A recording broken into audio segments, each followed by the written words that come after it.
Oh.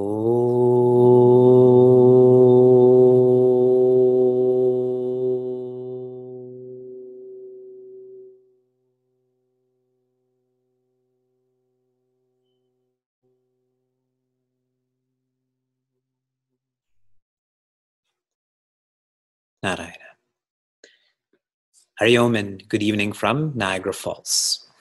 Anytime there is a teaching, a message, a thought towards enlightenment, then this teaching, message, thought has to be supported in three ways for that to become real, for that to move us.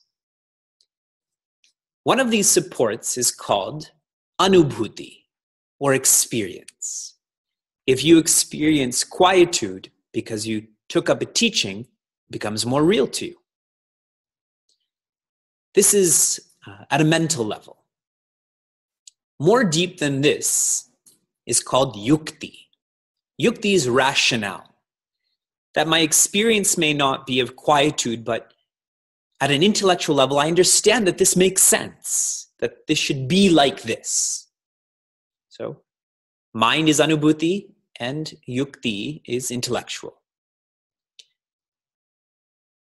And the third support is called, why am I missing the word? Shastra. Shruti, I'm sorry, Shruti, I was thinking about the I. Shruti, which is what do the scriptures have to share about this teaching, this message, this thought. And that is deeper than the mind, deeper than the intellect.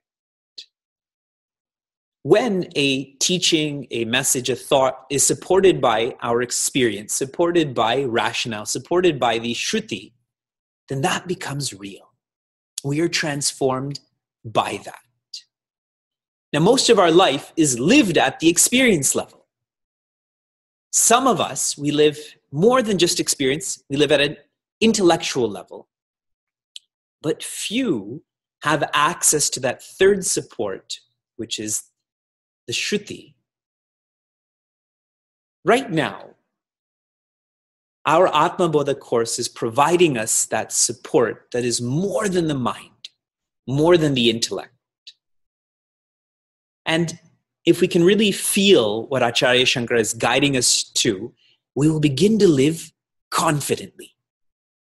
That teaching, that message, that thought of enlightenment will be clear to us. We will have conviction towards this. We will live this confidently. We've now completed 6 classes in our Atma Bodha course. Presently, we have 43 study groups within our course, with new ones being added regularly. Even in the class right now, we have some new study groups. The Atma Bodha course is different than the Moha Mudgara course, which is different than the Self-Unfoldment course, which is different than the Facing Fear course. When you think of your relationship with philosophy, your relationship with self-development, most of us try to pull down the philosophy to our level. Do you do that? When a sadhaka, a seeker, will not try to pull the philosophy down, but they'll try to lift themselves up to the philosophy. For one to truly understand and appreciate the Atma Bodha course, this requires 2 perspectives. The first perspective is to make the philosophical practical. So we're learning this philosophy. How do we make this practical? So we use poetry like Acharya Shankara's. I'm sharing sutras so we can remember this more. And the second perspective, okay, so Acharya Shankara has to share his work. I'm sharing my work. The second perspective is you have to make the practical philosophical. As you're going about your affairs, whether that's at school, at work, at home, all of that you practice to make this philosophical. Okay? If we approach enlightenment from both of these perspectives, we will find that we will be lifting ourselves up to the philosophy, lifting ourselves up to enlightenment, rather than reducing enlightenment to a breathing exercise, where I am quieter than usual, but as soon as I stop breathing, then that agitation kicks in. We're going to do a full review of the 11 shlokas that we've studied so far, and then today we'll just study one shloka, obviously shloka 12. So listen carefully. Try to follow along. I'm going to be speaking from both perspectives to make the philosophy practical, to bring that which is practical and make it philosophical. We begin with shloka 1, where Acharya Shankara says, purpose pulls performance. The more elevated your purpose, the more elevated your performance will be. Performance means all we do. For those who feel that there's more to life than meets the eye, more to life than what they're experiencing, then Acharya Shankara and Atma Bodha are the guide to realizing what that more is. For someone who doesn't feel that there's more to life than meets the eye, their purpose is low, so their performance is low. Acharya Shankara says this demands tapas. This demands tapa. What tapa looks like is exertion, effort. If you feel there's more to what you're doing, then that requires us to work hard. In many circles I share, you should be the hardest working person you know. That's what tapa is. If you know people who are working harder than you, then they should be your role models. Otherwise, we're not burning. We're not stepping outside of our comfort zones.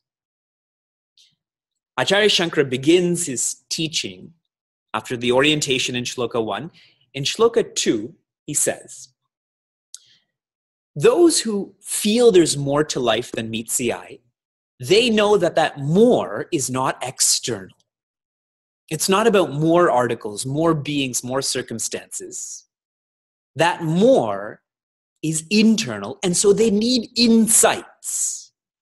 In shloka 2, Acharya Shankara is bringing in that we need more insights into our anubhuti, our own experiences, more insight into yukti, our rationale.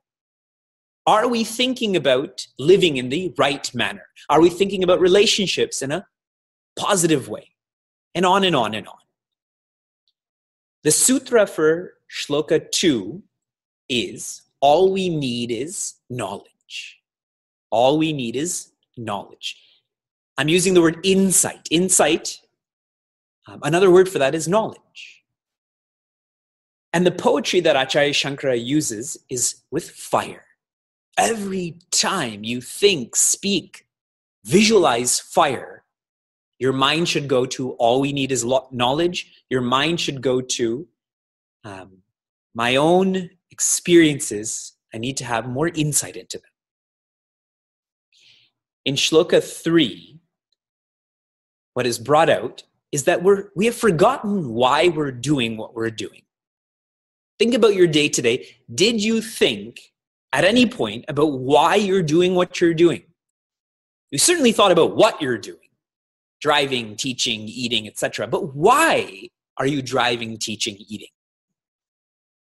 And once we break out of the habit of thinking about why we're doing, we just keep doing and doing and doing. And that why is completely purged from our lives.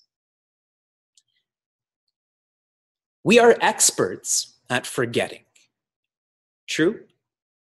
What did you just say?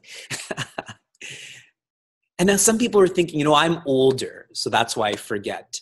But I'll give you different forms of forgetting. Procrastination is forgetting. So now the young people, I've brought it to your level too, correct? Procrastinating is forgetting what's important. Being distracted is forgetting. Because I'm not sure about what's important, what my purpose is. So I'm distracted. Denying is forgetting. Denying that there is more to life, denying that maybe I'm not living so meaningfully, that is all expressions of forgetting, and we're experts at that. And technology is just making that a further practice of ours. The sutra in Shloka 2, vision keeps busyness away. Vision keeps busyness away. When we know why we're doing what we're doing, we're no longer busy. But when we don't know why, then we keep saying we're busy. And the poetry here is darkness. Every time you experience darkness, your mind should go to vision keeps busyness away. So as you're going to sleep, this is what should come to mind. As you wake up, as daylight savings time kicks in and it becomes darker, then we should be thinking along these lines. In Shloka 4, Acharya Shankara shares that our experience is not the final say in anything. We were driving to Toronto a couple of days ago and we saw a rainbow. Now, was the sky actually colored? No. Does the sun rise? Does the sun set? No. Experience is not the final say in anything. Our experience right now is of dukkha, of sorrow. And we think that this is how life is supposed to be. Living is too amazing for the nature of living to be misery. Too amazing. The fact that our body works, the fact that there are seasons, and I can keep on going with that. Too amazing for us to have this experience that the nature of living is misery. The sutra for 4 is, I is the original light. I is the original light. And the poetry to this is when you see clouds. When you see those clouds, to know that I is the original light. Nothing has happened to that sun.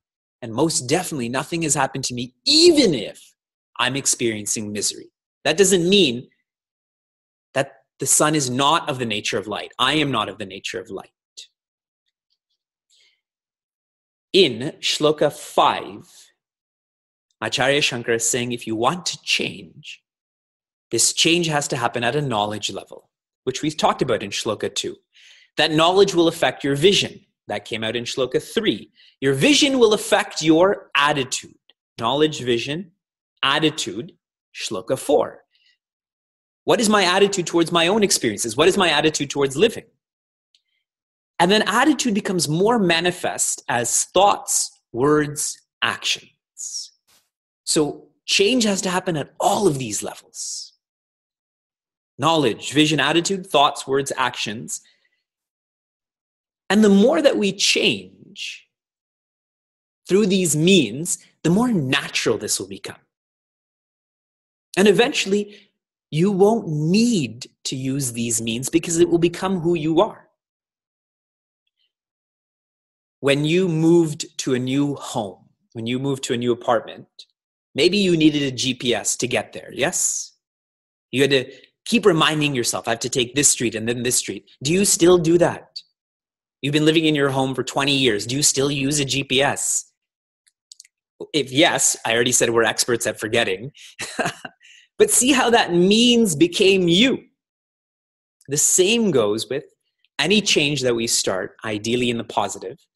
The sutra here is practice makes paradise.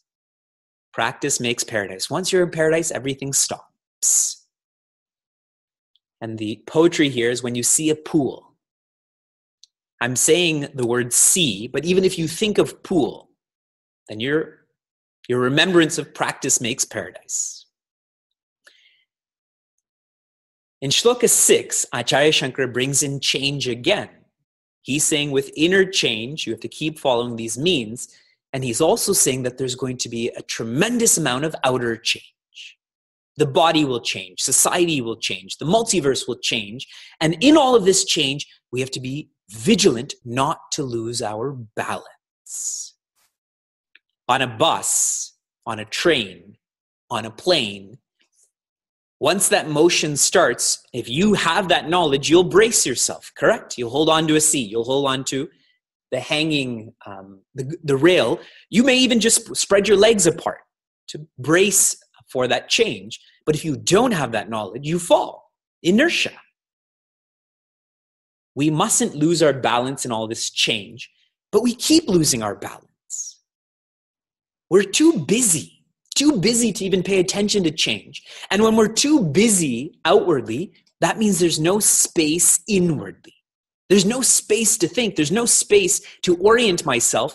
And then I keep telling everyone else and myself that I'm stressed out.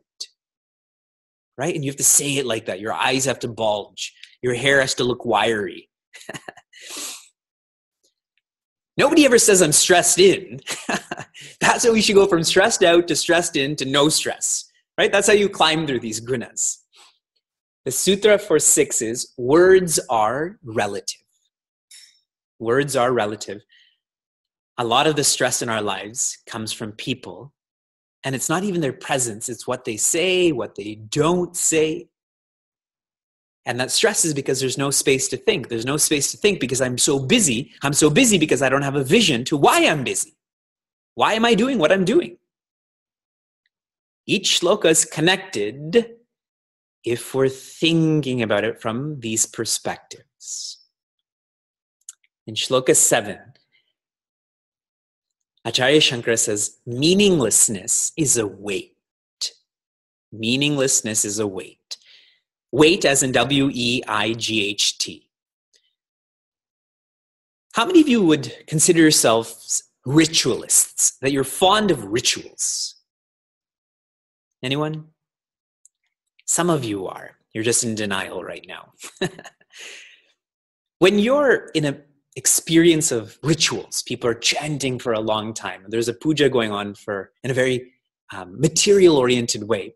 And you look back at the people there, you'll catch someone who's very frustrated in that experience. And why are they frustrated? Because what's happening has no meaning to them. Yes, you may be that person. Now, that's just in a ritual sense that happens in a mandir, let's say. What if the profession you're in has no meaning to you? The relationship you're in has no meaning to you. For some people, living has no meaning. Isn't it a weight? It's an unseen weight, which is way worse than an actual weight. Even when all is fine, still there's that feeling of being uncomfortable. How many of you have felt that? Where outwardly articles, being, circumstances are in place, but you still feel uncomfortable. I feel that all the time. And it shows me how much shruti I need in my life, that my own experiences and my own intellection is not going to take me past that discomfort. I need more guidance. The sutra is, who made who? Who made who? To start thinking more about articles, being, circumstances, to start thinking about you. Who made you? And the poetry here is when you think about a shell, when you see a shell, find out what's happening with that shell. And if you don't, there'll be silver there. But if you do, it's just a shell. And I forgot to share with shloka 6, the poetry there was a dream. Every time you experience a dream, the sutra should come to your mind. Words are relative. If someone shared a very positive thought with you in a dream, when you wake up, that goes away, correct? When someone said you have above average hygiene in a dream, when you wake up, you let go of that thought. It was just a dream. And the opposite too. If someone says, you don't think at all, you're a moron. When you wake up, that was you saying it to you, wasn't it? Words are relative. In shloka 8, Acharya Shankara shares that Vedanta, self-development, does not focus on the effect, rather focuses on the cause. A solid physician will not focus on the symptom, they will focus on the source of that symptom. Our lives right now are driven by efficiency. It's a fad word, isn't it? Too much efficiency creates inefficiency. Too much efficiency creates inefficiency. Today on NPR, they're sharing, Deloitte has just released a report that in a short period of time, 1/3 of the jobs, I don't know if it was America or Canada, but in North America, will be replaced by artificial intelligence. And so society needs to be ready to brace for unemployment. See how that drive for efficiency is going to create unemployment. Now, for those who have ever been unemployed, it's a frustrating period. It can lead to lack of confidence.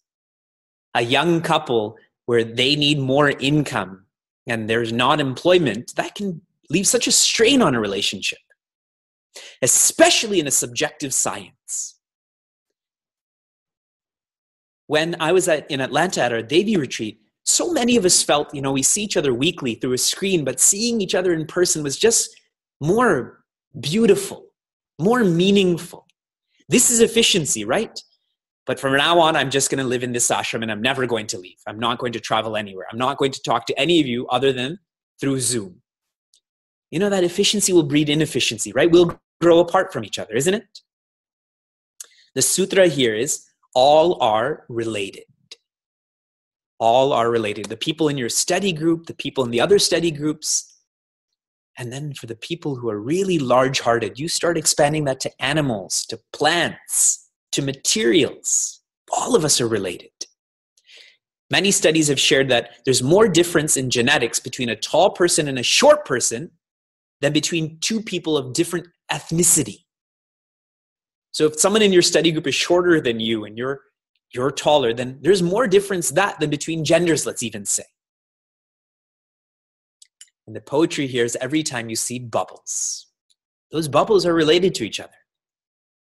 And so are we. I'm looking forward to Vyasa being older because then we can give him bubble baths. Do you all remember when you were kids and you took bubble baths? Remember that pink bottle? Did you ever have that pink bottle with Mr. Bubbles on the front? I haven't thought about that till right now, but how it takes me back to, whether it was with my sisters or cousins, a bubble bath. It was just there was no inhibition there. So next time you should go, your Raw should be go buy a bottle of Mr. Bubbles and take a bubble bath and think of Atma Bodha. In Shloka 9, Acharya Shankara shares that the ego will never admit. What will the ego never admit? That it's wrong, never admit that it's unaware, never admit that it doesn't know. True? If someone says to you, do you remember my name? Will you ever admit, no, I forgot? You'll play some sort of game. You'll just keep listening till someone else says their name, and then you'll clue into that name. That's your name, right? Or you'll just pretend about something. Auntie. What's your name? Auntie. Never admit. And how this looks in a technical way is where there is avarna, there will be vikshepa. When I don't know, I start to imagine. 2 nights ago, one of the greatest singers in Canadian history had died. His name was Gordon Downey. He was 53. He had brain cancer. And one of my favorite songs from the Tragically Hip is called Something On. And the first line is, your imagination is having puppies. Your imagination is having puppies. Now, when a dog gives birth, they don't just give birth to one puppy, right? There's a whole litter of puppies. Once we start playing mind games, you just keep going and going and going with those games, right? If you're annoyed at someone, don't you just keep on visualizing that they eat too slow? Why do they dress like that? And on and on and on. Who knows what they did to cause that? Vikshepa, projections. The sutra here is, valuables depend on value. Valuables depend on value. Behind all of those projections is incompleteness. Why do we project? Because we're incomplete. But if you start to focus on values, you'll start to feel complete We won't project. We won't expect. And the poetry here is gold. Every time you see gold, and so many of you, it's on your neck, it's on your hands, it's on your toes. Whenever you see gold, to think, valuables depend on value. What if that gold had no existence? It would mean nothing, correct? Shloka 10, Acharya Shankara says, the greatest himsa, the greatest violence, the greatest harm is ourselves to ourselves. The greatest himsa is believing you do not deserve to be happy. And if you believe that for yourself, don't you then share that with others also?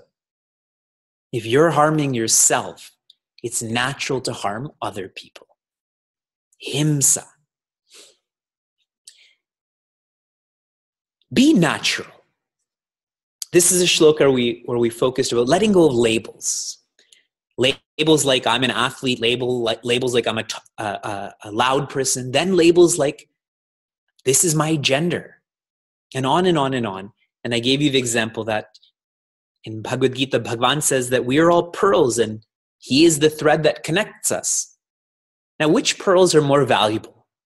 Artificial pearls or natural pearls? I actually don't know, but in my mind, I think it's natural pearls, right? So the same goes when you're around people. Don't you want to be around natural people? Don't you feel stronger when you're natural? So the sutra here is, colors are colorless. Colors are colorless. Did any of you choose your skin pigment? You didn't, no? So why so much focus on color? And the poetry here is every time you experience space. Whenever you experience space, you should think colors are colorless. So when are you experiencing space?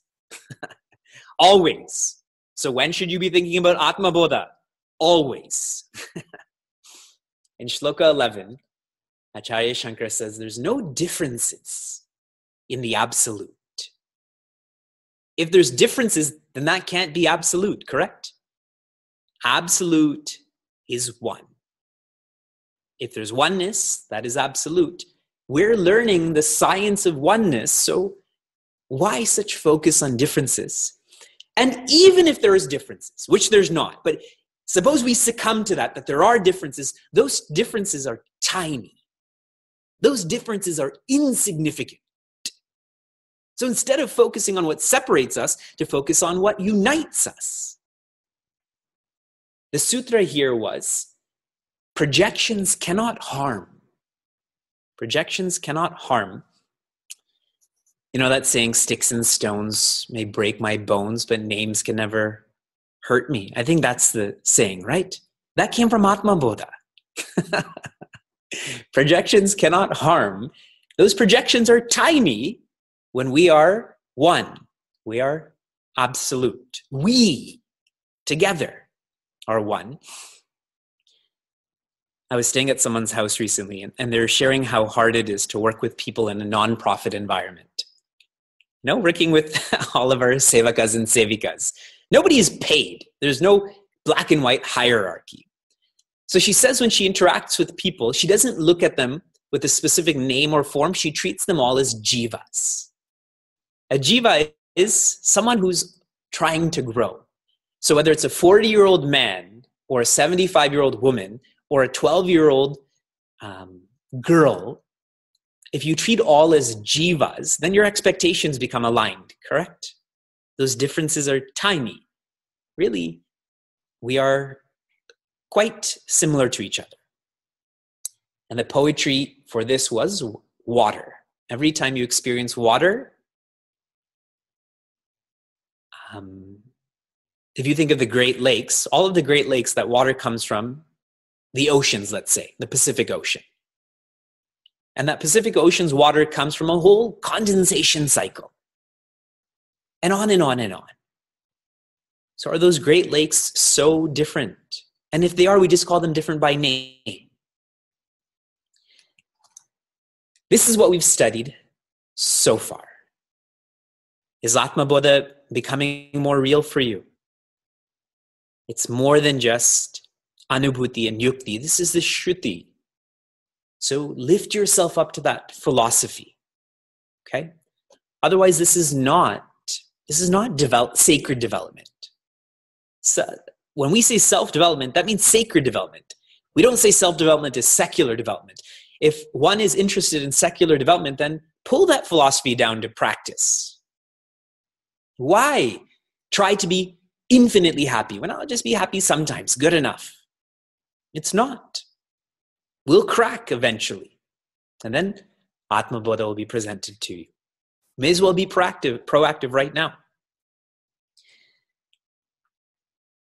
We'll quickly go through. No, we won't. I'm not going to be overly zealous. We're not going to study Shloka 12.